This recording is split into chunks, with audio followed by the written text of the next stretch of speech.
For the first 50 of my 75 first videos, I had the same intro. Cody James King, also known as the Dungeon Master's Diary on social media, is a popular content creator with over 300,000 followers across TikTok, Instagram, and Twitch, and 2.4 million likes on TikTok alone. He is known for his ability in creating and running Dungeons and Dragons campaigns, and for his experience as a fantasy cartographer, sharing his art and expertise with his followers. Along the way, he's proven his ability to create intricate maps, immersive game worlds, and engaging storytelling within his content. During our hour-long interview, we hear from Cody about how he was able to take his content from 1,000 followers to 100,000 followers in just 1 year, and what he has done to create passive income using TikTok. I'm happy to share exactly down to as of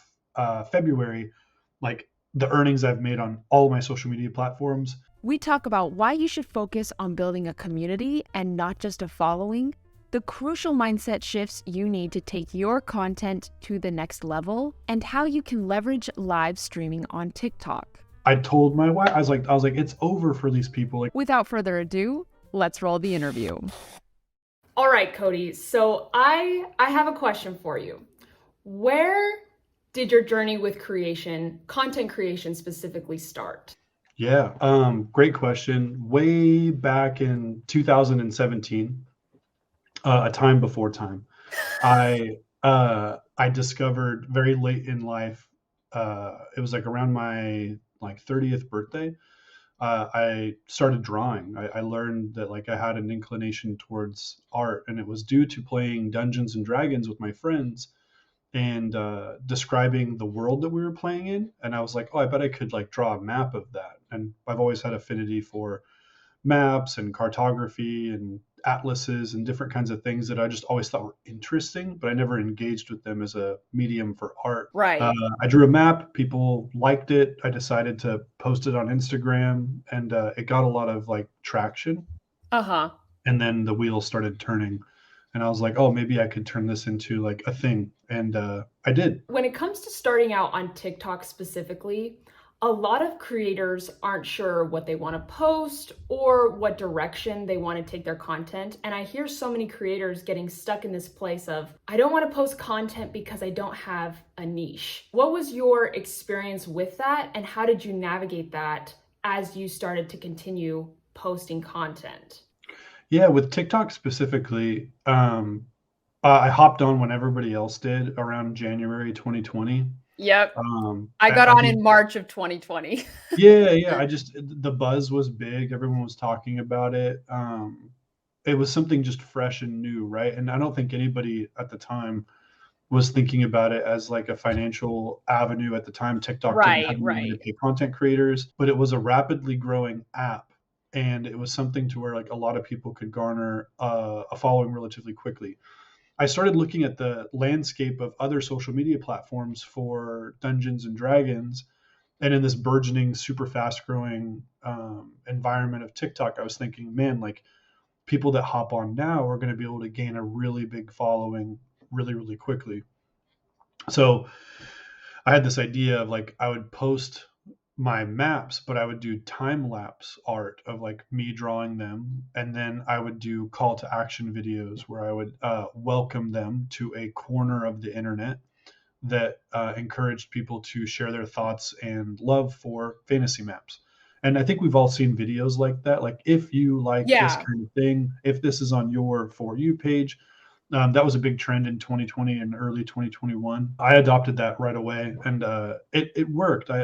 People seemed to. There's a whole subsect of people within, academia, fantasy, books, people that love to read, people that love to write, that are always interested in maps. So when I did that, I was very surprised to see the response. It was pretty big. When it comes to TikTok is considered a sound first, visual second type of platform. The audios on TikTok play such a big role in people's videos and people's content. So as an artist, what is your approach to the audios that you use in your videos? And I would also love to know your opinion on no face content specifically as an artist? Yeah, yeah. So forgive me if this is a long answer. No. Yeah, but so the first part about being like making art on an audio first platform. So like it was Musically, then TikTok, the dancing app, if you will, and that sound was a big part of it. Music careers have been born from people making sounds and posting them on the app. Um, but I think that there's something to be said about the entire like auditory and visual experience for TikTok, where it touches on a lot of like our human like needs and interests, whether it's through like ASMR to like just like the tingly sounds you get when you hear something really cool or whatever, like bells or that sort Right. of thing. So when I started picking audios, I started thinking about like the tone and timbre of my voice, like how I sound when I talk, and I would focus on sounds that would allow my voice to carry over the music, and then also being really cognizant of like volume levels. Like I would edit the volume of the music down so that my voice was just above that. Yeah. And I would pick things anywhere from like a lo-fi beat that was like somewhat modern all the way to like some very like antiquated classical music. But if it had this like sort of like somber sense and tone to it, I think it lent itself really well to my voice. And carrying into the secondary part of the question about not showing your face, I Yeah. had to get creative. How do I garner attention on an app where people are dancing and they're using their physical form to Yeah. engage people? Or like the early trend of like social media influencer on TikTok was to like dramatically step into a room and stare at like the camera or the bathroom mirror. Yeah. It was like the biggest thing. Like people That's would so pop in, true. Oh my people gosh. would pop into a room, and these are actually mnemonic devices that are used to like startle you, garner your attention, and then you have to reset your brain to focus on what they're doing. So these are very intentional psychological things that people are doing on social media to garner your attention. Right. And I had to think to myself, like, how could I keep the attention span of people that are getting like bombarded? And I actually went the opposite route. Like I wanted to create like a very calming, like peaceful space with a very like not necessarily like morose or sad, but like a somber, calm, chill like vibe, if you will. So I Yeah. developed an intro that countered that intro. So I'd play like really somber, calm, like good, like just chill music. And then I had for the first 50 of my 75 first videos, I had the same intro and it was Welcome to the Dungeon Master's Diary. Welcome to the Dungeon Master's Diary. And like that was it. And for the longest time, people were commenting that on my videos, or if they saw another person making art or maps, they would comment on their videos, Welcome to the Dungeon Master's Are you Diary. serious? Oh, Yeah, that is so it cool. was so cute. It was like the coolest thing. But like my wife would say it in the other room, like if she heard me talking, like she'd be like, Welcome to the She Dungeon knew. Master. Yeah, it was so funny. But yeah, that I did this intro where I would have a blank piece of paper and I would say, Welcome to the Dungeon Master's Diary, and I'd have text popping up on the screen as I said it. This creates a mnemonic device where you're visually engaged with words as they arrive, and then also the sound that's reinforcing those words, which centered the Right. focus of the viewer. I didn't have to show my face very often because those two devices working in tandem were very effective. And then also like drawing the art, there's something about time lapses that's hard Yeah, to look away from, because if you scroll away you don't get to see the finish or the completion. And FOMO, or fear of missing out, is like a really big thing for like garnering attention online. So time lapses definitely. were a great tool for me. People love to see a progression of something. And I was actually watching another video recently of a lady talking about why videos of people getting ready are so successful while they talk, because they have the storyline of what they're sharing while they're getting ready. But then people also want to stick around to see essentially the transformation of someone's face when they start the video and then as they continue to get ready, they want to stay and see that progression. So keeping that in mind when you're looking to keep people's attention on social media, I think is really massive. It's huge, and like there's a million ways to do it. The get ready with me videos are Yeah. extremely popular for that reason, right? Yeah. But the ability to have duality, to do two things at once, to stop, start, multitask, whatever you want to call it, of doing your makeup, doing your hair, picking an Yeah. outfit while also having a conversation. That is the refiner's fire in which a lot of content creators are like forged. If you can Right. do that, if you can do two things simultaneously, be engaging and engage like in two different ways, like you're going to be successful. And I think a lot of those people that are doing their makeup and their hair and having a full-fledged conversation while also being funny and interesting, that is a level of talent a lot of people do not like. Just try it yourself. Like it's extremely difficult to be funny and engaging while you're putting eyeliner on. Like good luck, It I'd go it blind. is. It's What so I it's enthralling, really, and I think that niche Yeah, deserves a lot of respect because it's talented for sure. being able to do one skill, whether it's getting ready or doing art on camera, but also being able to hold a conversation and be entertaining, just like you said, it really is a skill in its own. I went live last night, not to derail, but I want to tell you a funny thing. Yeah. I went live last night, and we were talking about a week ago, you and I, and it's not easy to put a camera on like your art, grab a pen and start like drawing. I don't use pencils, so I'm straight pen to So paper. you're Yes, committed. I'm committed. And if I make a mistake, I have to act like it was on purpose. I have to act like it was cool. I'm sweating. Right. I read it behind the camera. Nobody knows. But I'm also reading the comments and engaging with people as they comment. And there's nothing like it. It's hard to describe it, but if you're in somebody's live and somebody comments something, they're not trolling, they're being just genuine, asking a question, and you Right. respond to that person and say their username, there is something about that connects that viewer to the person that's like content created. They feel like they're engaged. They feel like they're not only a fan, but they're like a part of it. And Yeah. as your platform grows on TikTok, especially, it's really hard to keep up with that. So I was live last night. I went live for like an hour. First 30 minutes, there's only like 20 people in there, which was fine. I love smaller lives. Like that's always the same like 20 people that I It know. actually makes it more manageable when you have like you can connect with your viewers better You're when the you're live is onto it. smaller. Yeah, it's great. And then it blew up. People started sharing it, and I was averaging over like 300 people. But what was beautiful about it is the people that I had been engaging took ownership of the chat and were answering questions for people coming into the chat.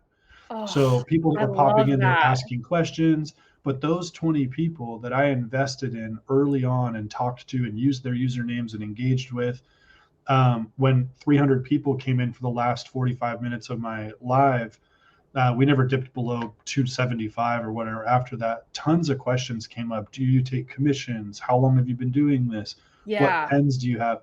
I didn't have to answer every one of those. Those people really engaged. And so this brings me to a really interesting point I wanted to chat you up about, and that's about like community engagement for content creators. If this is something people want to do, especially on TikTok, where everyone's attention span is super super short, I applied this to all of my social media early on.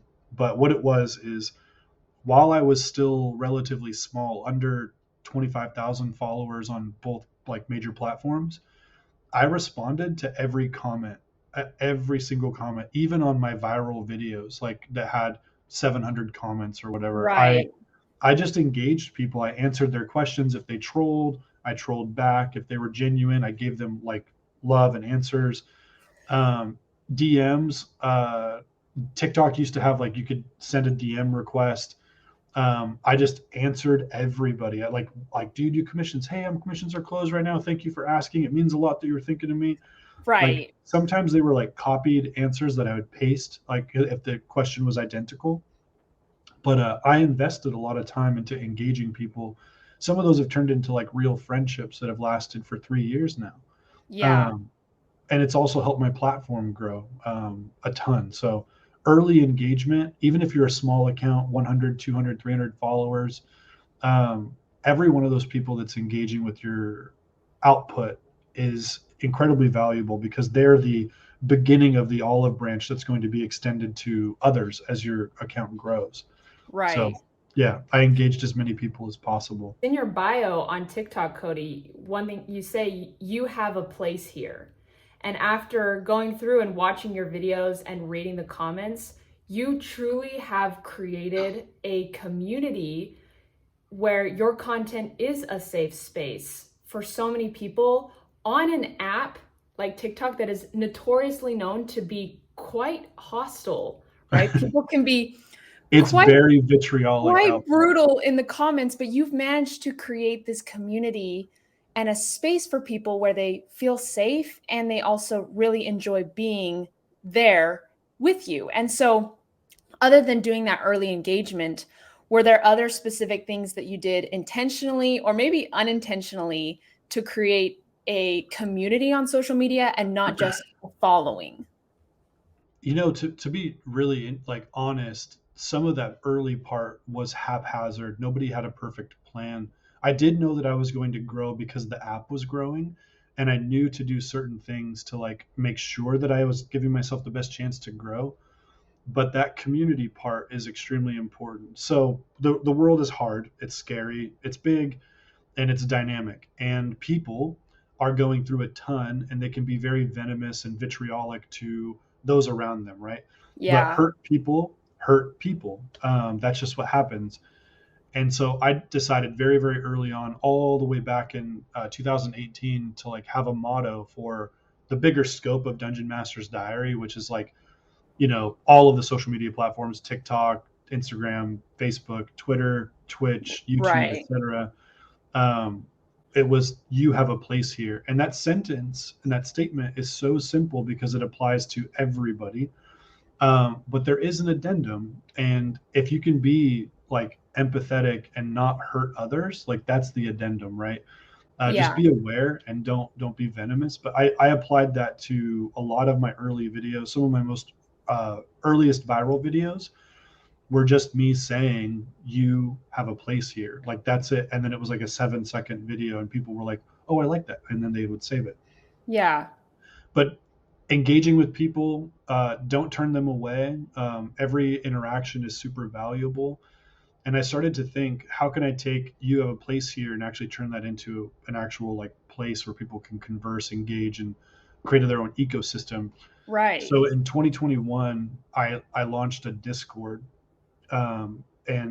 it's called the Cartographer's Lodge. Like, imagine like a lodge out in the woods where people are like making A maps. nice cozy A lodge. Got the cozy lodge, fireplace yeah, going. in the rural woods of Oregon. Yep. But that's what it is, and it's got roughly 1,000 people in there.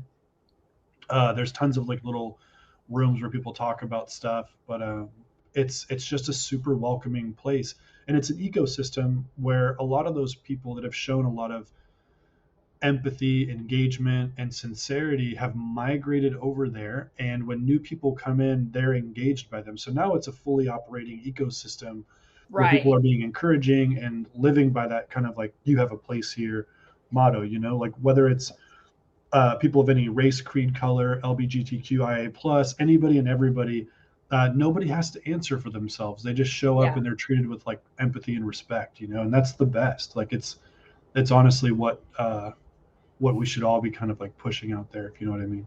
I agree. And I love that you have that more overarching goal and message within the content rather than just maybe we put the blinders on and are so focused on just trying to get more views or get a few more followers. And I've been talking to my community about this, and that's a huge mistake I made. Is when I got on the platform, it was just about, okay, what can I do to get one more follower or a couple more followers, and there was so much focus on the following and little to no focus on the community. And so I'm starting to Yeah. feel the effects of that because, in all honesty, like having an engaged community is so much more. I want to use a more eloquent word than better, but it's going to actually be more rewarding Yeah. financially and, personally when you can have that community and it's not just about the massive following. It's super true. I think that any of us that have more than 100,000 followers would trade that for an engaged community of 5,000, if Right. that makes any sense. Um, and the transition in the mental mindset of like, how do I get more followers, to why would someone follow me? That Yes. that mental leap is the saving grace for a lot of like account growth. What is it that I give people to be engaged with that's like worth watching? um, I do art, I tell stories, I write, there's narratives. If you follow a lot of my like videos, and like every seventh video might follow a narrative, and then there's like eagle-eyed fans or friends of mine that have been like, oh my god, these last like every other video has been like one coherent story. This is crazy. I'm like, I'm so glad you noticed. And like those things are what we like really thrive off of and live for. And also like, uh, if my friend owns a coffee shop and I go to that coffee shop, I'm not asking for a discount. I'm gonna tip them. I want my friend to like be fed and eat well, right? So I'm gonna Right. take care of them and support their business. A well engaged and well rewarded community, whether it's with your presence, your engagement, your content, etc., is more likely to transition into reciprocation, whether that's like purchasing a product, or like subscribing to a Patreon, or sending you gifts on TikTok, or whatever, right? Or subscribing to Right. your lives on TikTok, Yeah. which is a really fun feature.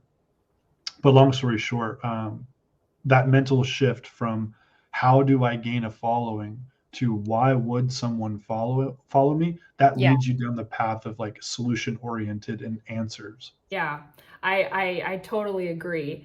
And I want to transition to talk about the monetization side of TikTok. Yeah. But first, to lead into that, we were talking off camera before about going live on TikTok, and you mentioned that when you first hit like that 1,000 follower mark, right? The holy grail that everyone looks forward to, because then that means they can finally go live on TikTok.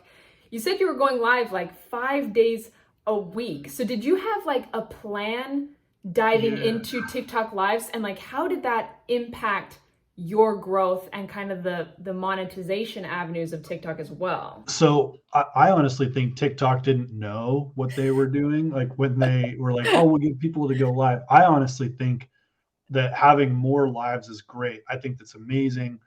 I do think the threshold should be moved up a little bit because like you get some really bonkers, like crazy stuff out there. But anyway, I called my shot. I knew because I was nerdy and I did a bunch of research. I searched the hashtags for fantasy maps, cartography, Dungeons and Dragons, D&D, D&D 5e, all these different hashtags. I searched them and saw absolutely nobody making like cartography and art. I was scrolling through lives on every corner of the internet, and I saw nobody doing what it is that I was doing at the time in my sphere, right? What the Right. limits of the algorithm allowed me to see within my scope, because everybody's like corner of the universe on TikTok is different. Yeah. And I told my wife, I was like, it's over for these people. Like as soon as they give me the chance to go live, like this is gonna be so funny. I love it. I knew it, and like, You and knew. how 100% I knew. There's text that I saved that I'm gonna post. I set a schedule. I was like, by Christmas, I'm gonna have 100,000 followers, and I did it. Like I did it that year. But Wow. anyway, what I knew was people making art always set their camera up and show the art, but they're not engaging the audience. They have to like physically turn around and look at the camera, read something, nod, but then they're not doing what they originally were doing. I bought a bunch of equipment to set my camera up over my art pad where the phone was still in view of my face, and I could draw underneath it and have a conversation with the audience as it was going. And I applied that mentality, and it was a Twitch mentality. Twitch was in its like blossoming heyday, blooming right before the pandemic. It was just really getting big. The reason Twitch works is people can look at the camera and still read the chat.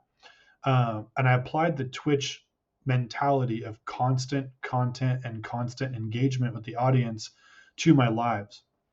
I would put on lo-fi music in the background, very calming. I'd Yeah. get art, and I'd sit there and I would draw. People would ask questions. I'd engage them. I'd stop and start doing tutorials and teach them how I was doing what I was doing. And it blew up. I was at 1,000 followers, and averaging maybe like 150 people in each live. Yeah. And TikTok knew somehow through the algorithm that this niche was underserved because of the retention, how long people were staying in my lives.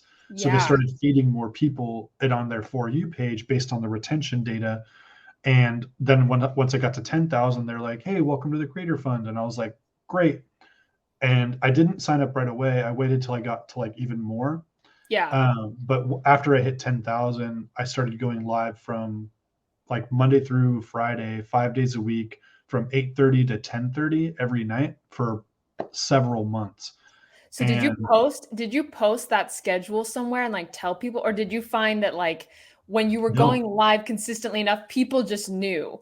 yeah. So a lot of us that have TikToks will get notified when people go live, right? Like Yeah. so when someone you're following, when they go live, you'll get notified, but you're not notified every time they go live because there are That's what certain. I found. It's so Yeah, so funky. there's certain background things that have to happen, and it has to do with how long they've been live versus the rate of viewer retention versus the people popping in and staying, like if they are scrolling and stay. Oh, So right. like I developed a core group of like maybe 35 people, and most of them are in my Discord and or I'm still friends with today. I would go live and they would just stay, and they wouldn't go anywhere. It was like their comfort space. Yeah. And man, they anchored that down and the algorithm just rewarded me. It was a lot of luck on top of well planned and well laid out like strategy, if you will. Right. There was some serendipity, there was some luck, and I want to make sure that that's really apparent. But knowing like that was going to happen, and it grew to 50, and then eventually Yeah. 100, and now over 200,000 followers. The monetization part came in many ways. To bring this full circle, TikTok offers something called the Creator Fund, where you get a percentage of like you get like maybe anywhere between 1 to 5 cents. Uh, like per 100 views on a video at 10,000 followers. Um, there's a lot of misinformation and really good information about the Creator Fund, that you get penalized on views if you join the Creator Fund, which I actually don't subscribe to. I think a lot of times what happens is people make a certain kind of content, it gets really interesting. You join the Creator Fund, and then the subconscious pressure of monetization affects the quality and kind of content you make. And that deviation from that kind of content does not have the same engagement for the viewer, and then your views kind of drop. Right. So that's just my personal take. I don't know if that's true. That's just a theory I've developed. Yeah. But monetization on the Creator Fund is always going to be small. It's very Yeah. minuscule compared to sponsorships. So once you Right. get to a certain threshold, you get invited by what are called campaigns. So like Adidas might reach out to a content creator and be like, "Hey, wear one of our jackets in your video, and we'll send you $500." Or Right. you'll get like a water company that has like a water bottle, have it in the background of your video. We'll send you $250 and 3 free water bottles. That's where the money really starts to like make sense, Yeah. um, and come in. So after that, you get to 100,000 followers, and you can start getting like tips on videos where they can like the 100% of the money that they tip goes straight to you. Online gifts, you start to get a different percentage when you go live. Instead of like a third of the gift, you get 50% of the gift. There's a lot of avenues on TikTok to earn money. Um, but I'll say that the most lucrative way to earn money on TikTok is through sponsorships and ads, to be completely transparent. Because the creator fund might be a nice little like jump start into that, but if you're going to want to make significant, income specifically from the platform, it's going to come from sponsorships. And there's a mentality too that we have to be really aware of. If this is a goal, like to make money, Yeah. why you? What is it about you inherently that someone would engage with your content? Why do they want to buy from you? And how do you articulate the value of what it is that you're providing, but also maintaining the same like truths that garnered you the following in the first place? there's no quicker way to end a friendship than to be like, hey, do you want to buy like Lularoe leggings from me? I don't know. Yeah. Like there's a conversation to be had, you know? So like it's tricky. How do you do that? Yeah. And we have to be really cognizant of it. You know, you have to be really, really aware of how do you articulate something's value without alienating your core audience. What is your experience or maybe your advice, because you have your own products, like your physical products that you sell, you also look at doing like commissions. So what has been your experience navigating that with your community, and whether it comes to like pushing that out or being pretty laid back with it, and people, because you've built the community, they're actively asking about it. What is your Yeah. experience or advice with that? Because a lot of people see my art, a lot of people ask about it. Yeah. And supply and demand is a tricky thing. So like if I did maps all the time, which I can't, so I do them live. Every time I do a commission, I do it live. I go live on TikTok, Okay. and so everyone sees the process. Everyone can see that these things take 30 to 50 hours to complete. Yeah. Well, when I tell somebody that it's, anywhere between $500 and $3,000 for a map, Right. they're not surprised because they know the time commitment. And I only do maybe 3 or 4 commissions a year. So their scarcity equates to their how much time they take, and then that equates to like why I charge what I charge Yeah. and the value. So that the commissions part takes care of itself. I rarely have any conversations about like, man, I couldn't pay that, or people know, and they take their time and they're very like patient with me, and they're like, I've been waiting for a year to do this. I'm willing to wait, like that sort of thing. So the commission part, that's easy. Yeah. Like the engaging the community into like sales, I asked them what they wanted. Like the people that moved into the Discord, I posted in there and I said, hey, these are the people that engaged with my content and then followed me into a little spot where we could talk to each other, engage with each other. What do you want? Right. And the most ubiquitous things were, coffee mugs, T-shirts, and prints of maps. And I was like, cool, let's do it. And I developed a Shopify, found like vendors on there, and I started making shirts, cups, and maps that are like were prints. And almost all of my business has come from that core group of people that have been in that Discord. I get some from other social media platforms, Facebook, Instagram. They'll click on my Linktree bio and find their way to my store. But more often than not, it's that TikTok following, big number, 200,000 people.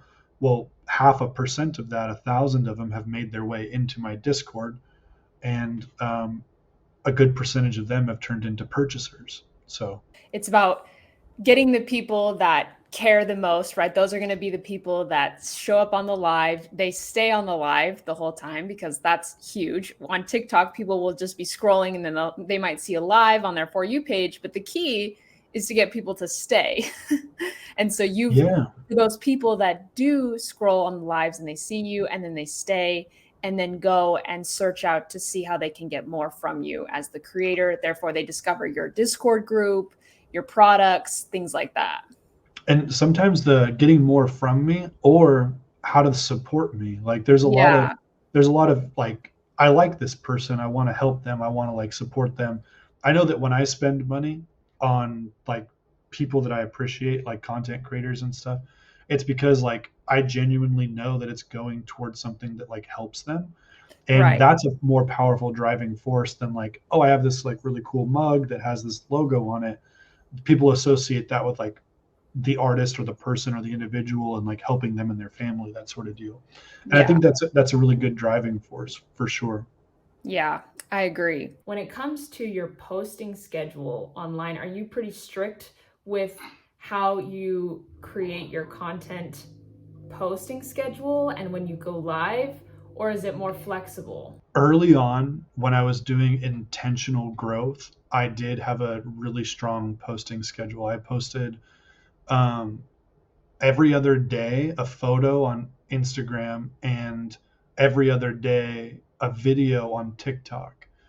And then I did lives 5 days a week on TikTok. And I did that for a year. And I had one really big viral video that gave me like 40,000 followers or whatever. Yeah. But the rest, the 60,000 after that, that got me to my first 100, it was incremental growth week by week. That was just like chipping away at that number. A Yeah. lot of people are going to make random videos that are going to get them, 20 million views. They'll get Yeah. 10,000 followers and they're like, how do I make content now? How do I make money? And Right. it's a tricky situation to find yourselves in, but that's Yeah. what I did.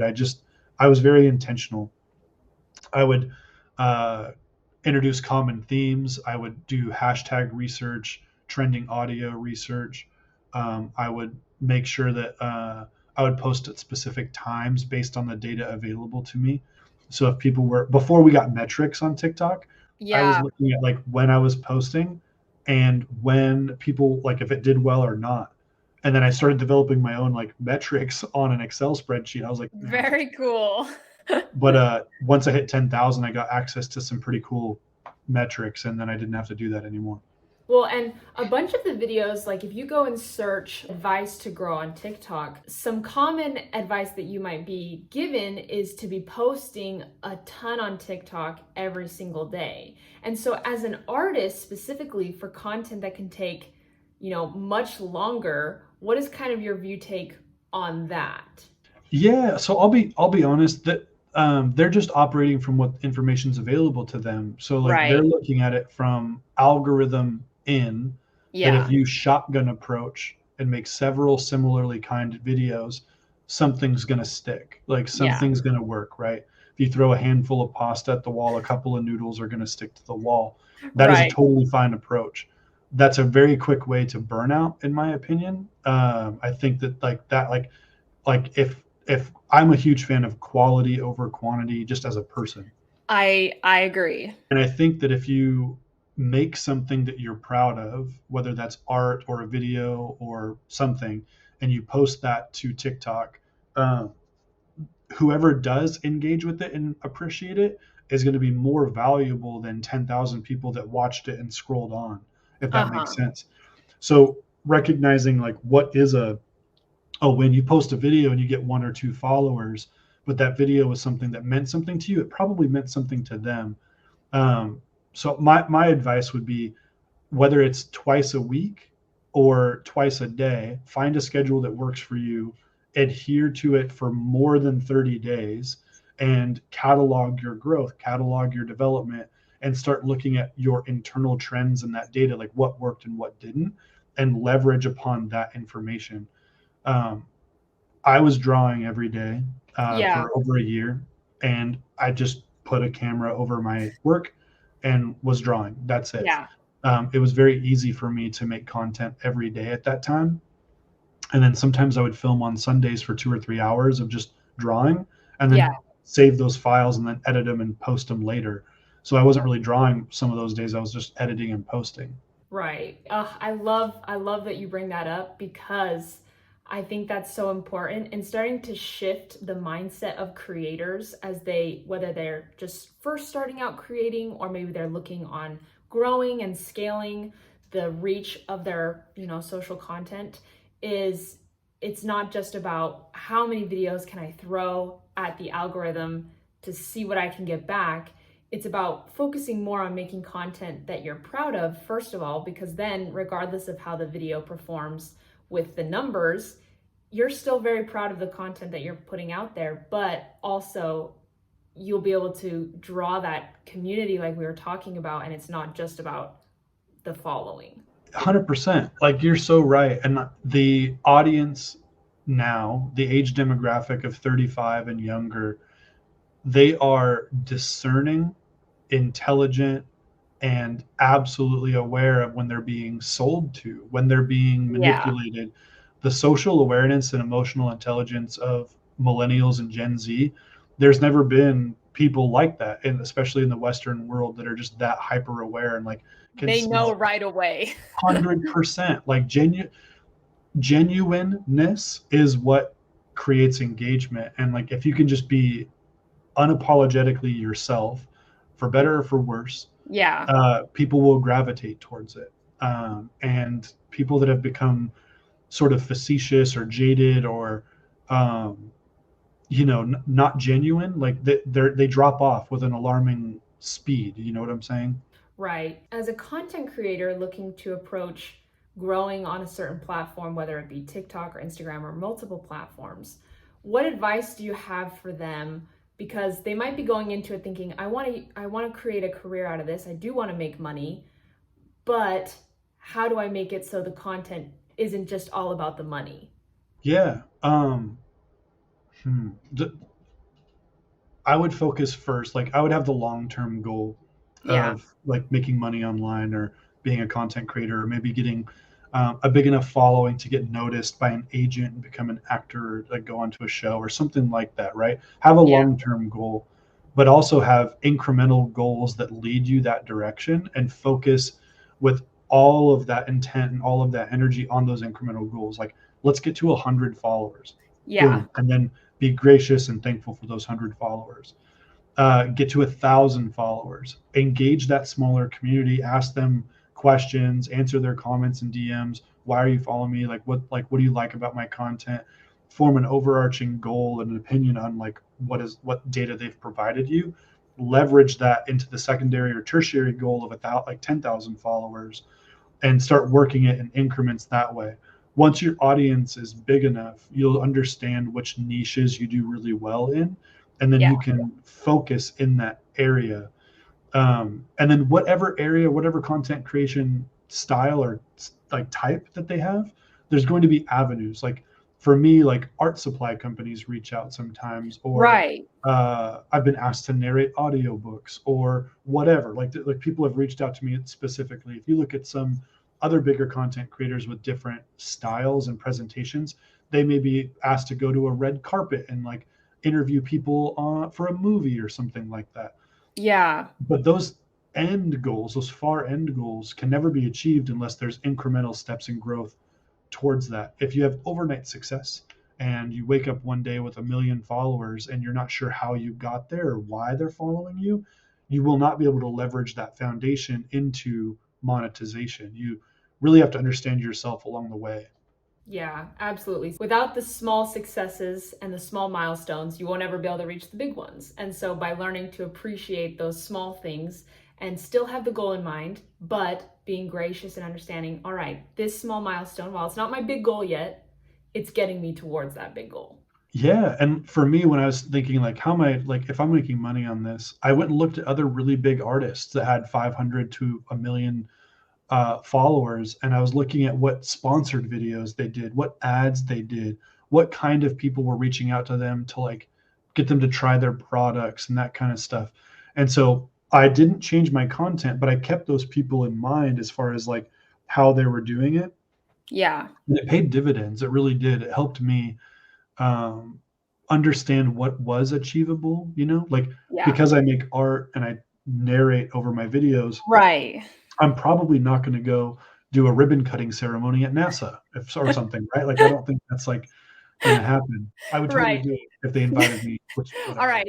NASA, if you're listening, Cody's Yeah, available. 100%. I would just be there tomorrow.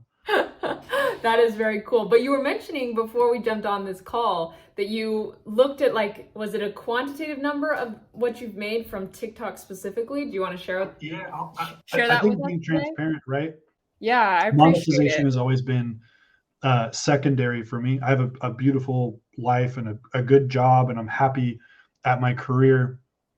But I also have, interest in like buying like stuff from other artists, or circulating Yeah. money back into the D&D community, supporting other content creators. And so I'm happy to share exactly down to like as of February, like the earnings I've made on all of my social media platforms.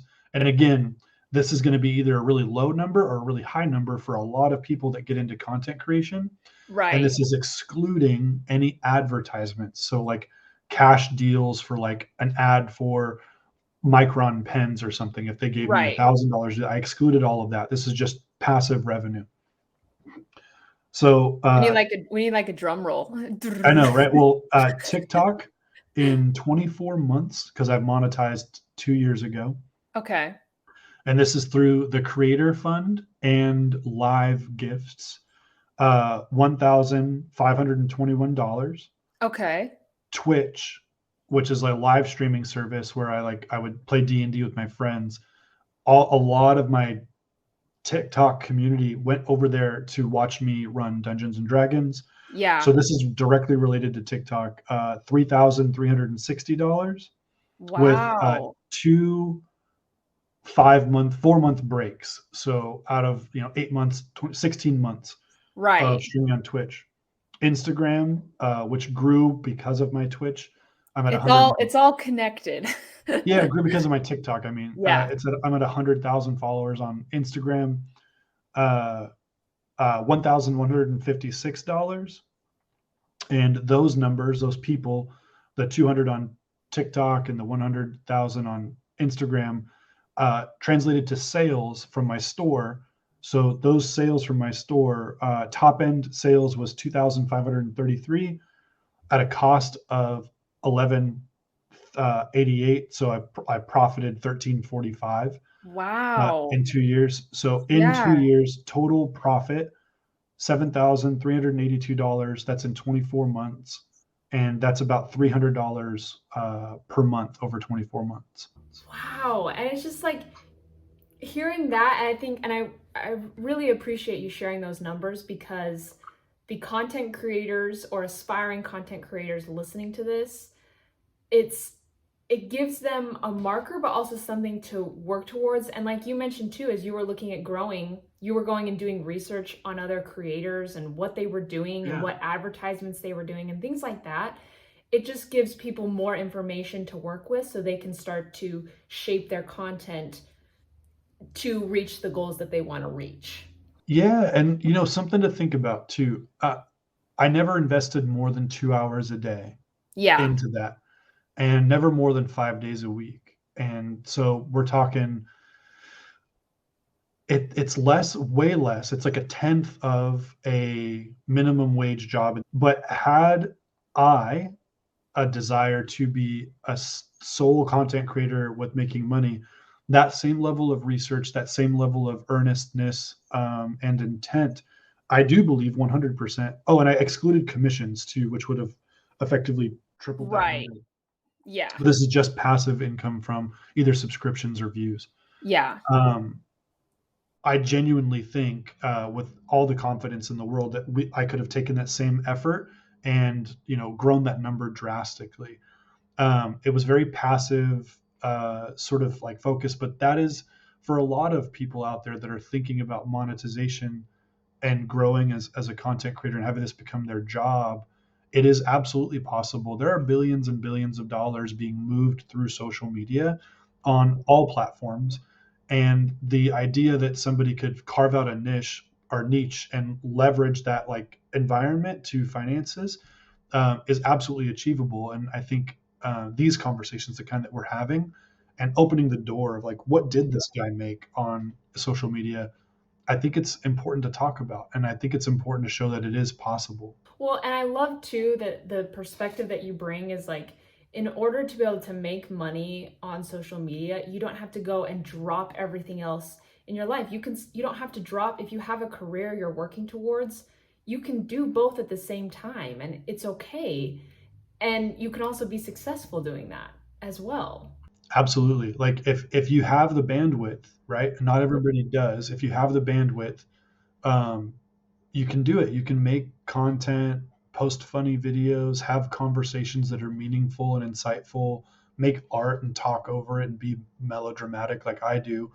But also have a family and a life and a career, and just finding out what is it that you want to put in and having reasonable expectations about what you're going to get out. And just like Right. any other career field, and I want to make this really clear, there are no shortcuts. There are strokes of luck, strokes of serendipity, and like any other field, there's probably nepotism too, like somebody's dad like working somewhere or mom working somewhere. But Right. there are a lot of really successful people that just gave this a shot, that went out for it, posted content, made content, believed in it, and swung the bat, and they hit home runs. And I think Yeah. that their success um, is measurable and palpable. I think it's something that people can get excited about. Yeah. I 100% agree. And Cody, we really appreciate you being here. Thank you so much for sharing your knowledge Yeah, and thank you. information and advice with us. It's been so incredibly helpful. So make sure you guys go check out Cody on TikTok and all of his other socials. They will be linked in the description below. Bye, guys. Thank you. Thank you, Cody.